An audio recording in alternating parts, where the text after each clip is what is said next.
Hello everyone. आप सबने अपनी लाइफ में एक बार तो ये जरूर सोचा होगा कि काश हमें फ्री में इन्वेस्टमेंट एडवाइस मिल जाए। आपने ये भी सोचा होगा कि स्टॉक मार्केट में जो बिग प्लेयर्स है जैसे कि एफआईआई, डीआईआई, उनके पास तो पहले से ही सारी इंफॉर्मेशन होती होगी और वो स्टॉक के प्राइसेस को ऊपर या नीचे बहुत तेजी से ले जाकर पैसा कमा लेते हैं, है ना।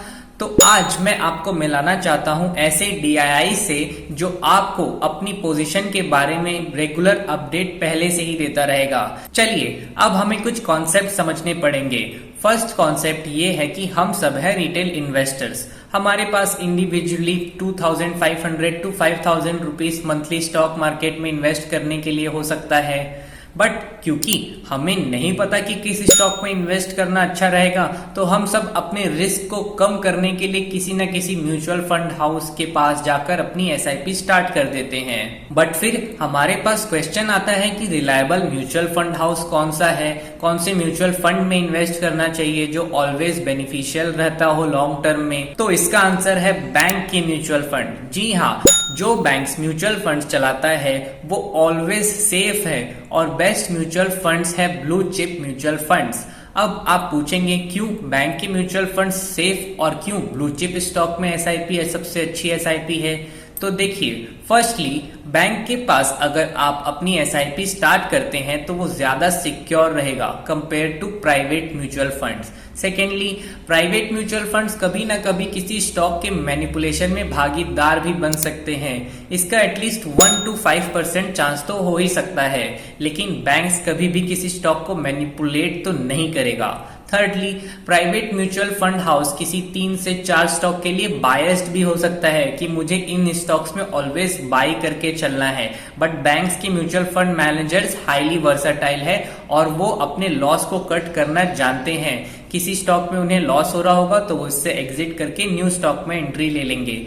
फोर्थली, वी ऑल नो कि बैंक्स के पास एक बहुत अच्छी रिसर्च टीम होगी जो किसी भी स्टॉक के शेयर के इन्वेस्टमेंट से पहले बहुत सारे रिसर्च करेगी, जैसे कंपनी के टॉप लेवल मैनेजमेंट से लेकर ground level marketing person, factory के स्टाफ, कस्टमर बेस, कस्टमर का नेचर, प्रोडक्ट के फंक्शन, प्रोडक्ट की क्वालिटी, कंज्यूमर का experience, supply chain of product, distribution channel of product, total sales, profit margins, government की policies for functional activities of the company, total exports imports by the company. ये सारी जानकारी पर research की जाएगी। पर इस रिसर्च से क्या होगा, मैंने बताया है इन सारे पॉइंट्स में किसी भी पॉइंट्स में अगर बैंक के म्यूचुअल फंड्स हाउस को कोई इंक्रीमेंट या डिक्रीमेंट दिखता है, फॉर एग्जांपल कंपनी के प्रॉफिट मार्जिन इंक्रीज होंगे या फिर कस्टमर की डिमांड डिक्रीज हो गई है या फिर किसी गवर्नमेंट पॉलिसी की वजह से कंपनी को ज्यादा टैक्स देना पड़ सकता है, तो इस सिचुएशंस को जज करके म्यूचुअल फंड्स शेयर को एक्यूमुलेट करते हैं या फिर डिस्ट्रीब्यूट करते हैं, अपना प्रॉफिट बुक करके बाहर आ जाते हैं। मींस प्रॉपर रिसर्च टीम की वजह से पहले सारी इंफॉर्मेशन ली जाती है, कंपनी के बिजनेस मॉडल को बैंक के म्यूचुअल फंड हाउस समझते हैं, फिर ही उसमें इन्वेस्टमेंट करने का डिसीजन लेते हैं।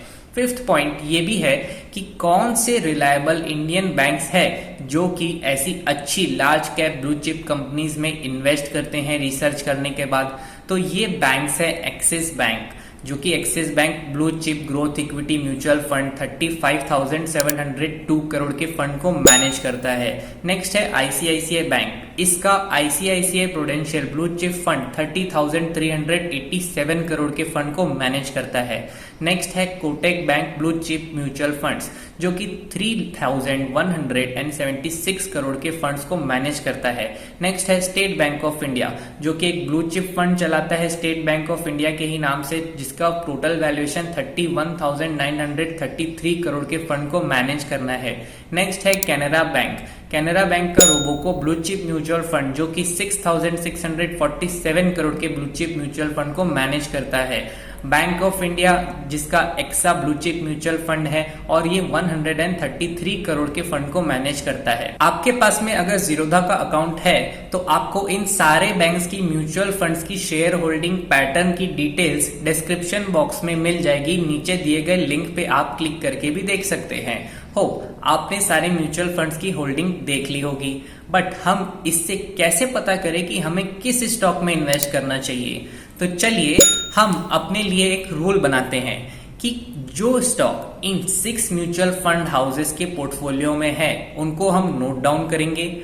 फिर हम फाइंड आउट करेंगे कि कौन से ऐसे स्टॉक है जो एटलीस्ट 4 म्यूचुअल फंड्स में कॉमन है, एटलीस्ट 5 म्यूचुअल फंड्स में कॉमन है, एटलीस्ट 6 म्यूचुअल फंड्स में कॉमन है। और यही स्टॉक जिनको सारे 6 बैंक्स अपनी blue chip mutual fund holding में रखते हैं वो है प्रॉपर ब्लू चिप स्टॉक्स। अब आपको एक स्क्रीनशॉट शेयर करते हैं जिसमें आपको समझ आएगा कि कौन से स्टॉक कॉमन है इन 4, 5 और 6 म्यूचुअल फंड्स। बस अब ज्यादा सोचना नहीं है, जो भी स्टॉक एटलीस्ट 4 और 5 और 6 म्यूचुअल फंड्स में कॉमन है उनमें आप अपने पैसे को इक्वली डिवाइड करके लॉन्ग टर्म के लिए सिक्योरली इन्वेस्ट भी कर सकते हैं।